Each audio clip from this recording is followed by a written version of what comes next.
Hi everybody, thanks for tuning back in. Today we have an exciting way to do a landscape. One of the things that I've learned over time is that if you look outside, you're able to see different layers. Layers of sky to floor to ground to the mountains. And that's what we're going to be studying today. And we're going to be doing that in cut paper.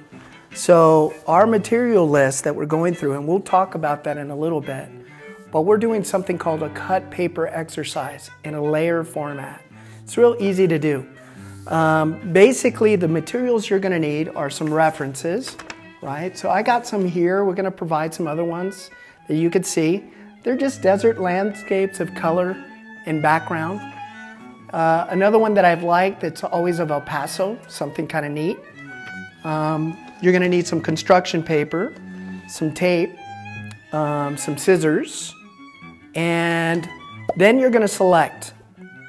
This will be the one that you see online. You'll select the colors, whichever ones you want, but basically we're going to start with the silhouette. So you're definitely going to need black. We have the layer of black paper here, and this is going to be the main subject that we cut out in the overall end of the landscape cut paper project. The other thing you're going to need are the other 3 colors or 4 colors. I have a brown as well that I'm going to be using. And we start off by doing the silhouette. Now, what is a silhouette? It's a shadow. And what we're doing is we're having the light from the back, just like the sunrise or the sunset, is coming through, hitting this in the back of it, which gives you a negative cast shadow, or we call it a silhouette. So the first thing that we do is we're looking at our references. I have one here, as you can see. I look at the reference, and I start off by kind of measuring. If you have an 8 by 10 frame, or you have a 9 by 12 frame, you kind of want to measure up from the bottom. That's why you have your ruler. Take your ruler, measure up about 1 1/4 inches. If it's 8 by 10, you want to go smaller. And we'll show you at the end how we frame it. You're going to love it. So we go up about 1/4 here, a little bit. And that's going to be my horizon line. When I start that, it'll look something like this, about this far up. Once you cut it out in paper, it's about 1.5 inches here, but you can go less or more depending on the size of your frame. Then I look at my reference, and I'm just going to start going through, right? And I'll probably line it up here. Now, for you to see it, I'm going to do it back here on the board, and that'll be our first layer. So I'm measuring up 1 1/4 inches here, right? And then I'm looking at my reference, and as I go in, I kind of put it into proportion, start drawing up, finding the shapes, looking at the line. Don't rush, take your time, because the better your drawing is, when you start cutting, that's when you're going to get the best return, because all the details will be there, and you'll know what you're doing. So I just go back and I trace out these lines, I correct them as I go. Here I'm doing them in a marker, but you're going to have the ability, if you draw lightly, to go back and correct. And this will be my first layer, so I'm going to just line this out simply for you. Okay? And like I always have, we have the steps online that you can go back and see step by step what we're doing. Or just stop the video and go back and see it again. So here we are, and I'm doing the biggest cactus I have on this side. Going up, I'm measuring from the top of the paper so I can get the proportion right.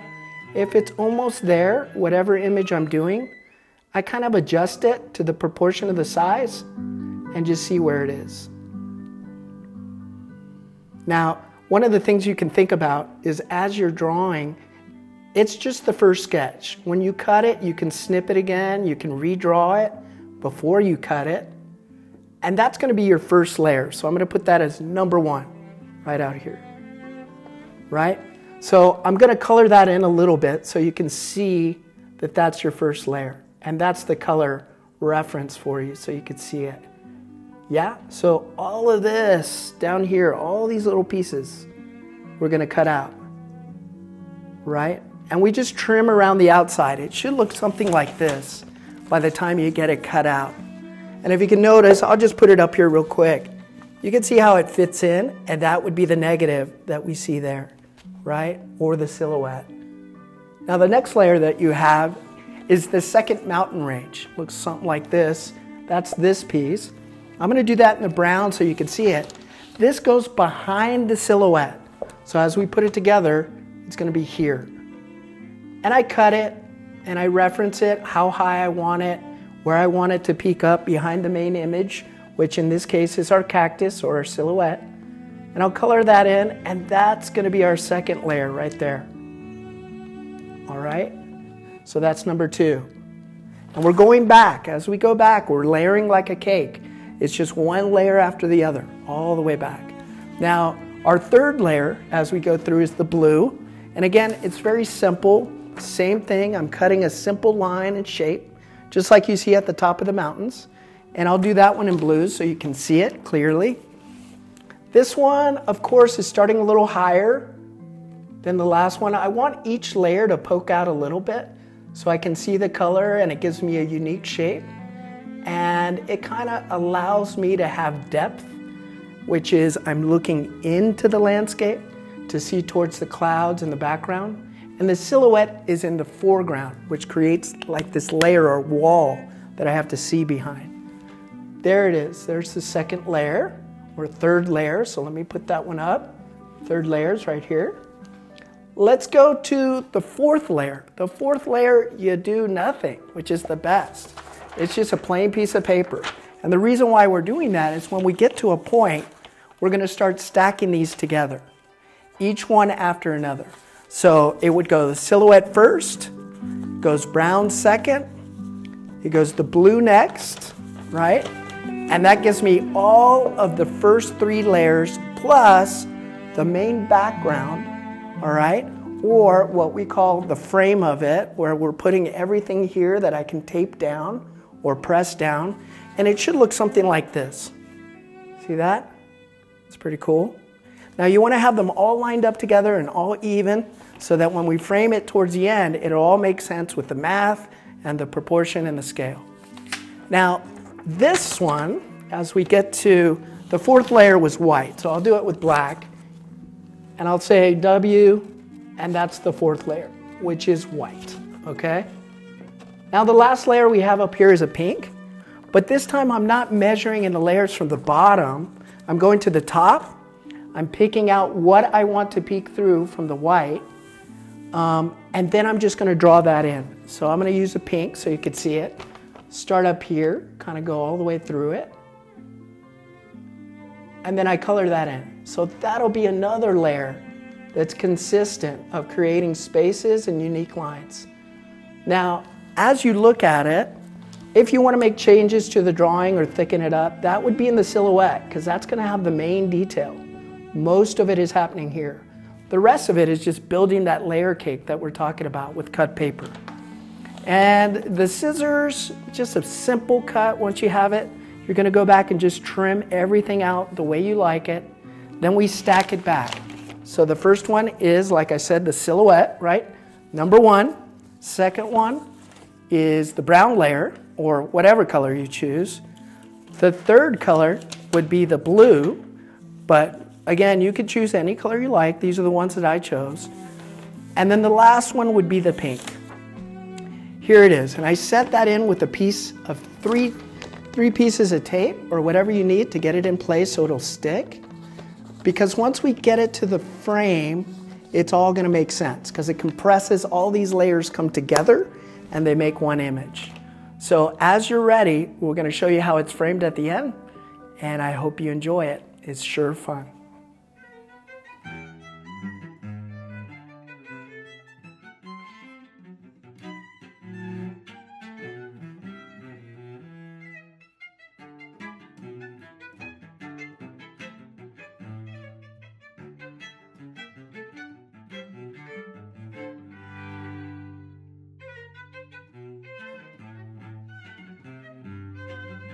Once all of that is done, we get a frame that's adequate to the size of the pieces and the composition we started.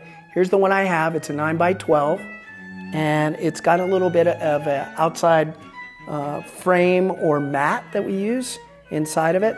I'm going to take out the back, and if you're using an 8x10, that's fine. You just do it all the way across. Whatever size you cut with, that's how you're going to use it.